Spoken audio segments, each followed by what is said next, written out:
Gubernur Jakarta Pramono Anung dan 18 kepala daerah PDIP lainnya akhirnya mengikuti retreat di Akmil Magelang mulai Senin 24 Februari 2025.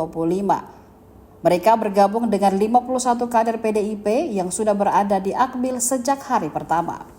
Pramono dalam keterangannya kepada media bahwa keikutsertaannya dalam retreat bukan atas perintah Ketua Umum PDIP Megawati Soekarno Putri, tapi keputusan setelah komunikasi dengan DPP PDIP juga Megawati. Namun bergabungnya Pramono DKK dibaca berbeda pengamat politik Rocky Gerung yang melihat ada maksud terselubung Megawati mengirimkan Pramono DKK ke Akmil. Bukan hanya sekedar mendapatkan materi pengarahan, melainkan juga memantau. Apalagi Pramono diketahui sudah 10 tahun menjadi sekretariat kabinet, sehingga tak perlu banyak mengikuti materi. Selama 10 tahun sebelumnya, PDIP diketahui adalah partai yang memimpin di pemerintahan pusat dan kini pucuk pimpinannya itu berpindah. Kondisi itu tentu mengubah situasi yang perlu diamati bagaimana citra PDIP setelah tidak lagi memerintah. Kata Rocky, lobi-lobi di Magelang para kepala daerah dari PDIP lebih penting dari kurikulum yang diberikan oleh Kementerian Dalam Negeri.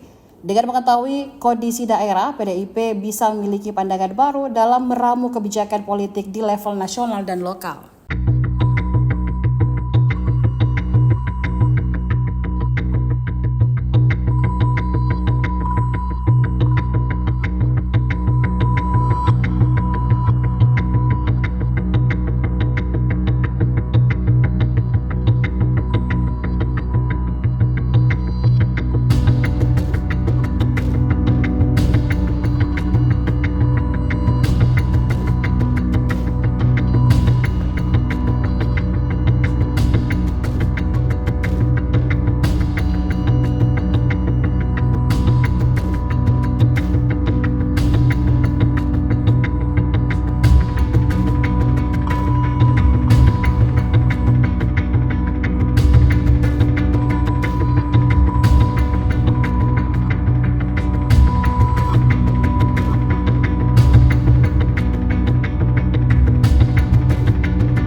Download Tribun X sekarang, menghadirkan lokal menjadi Indonesia.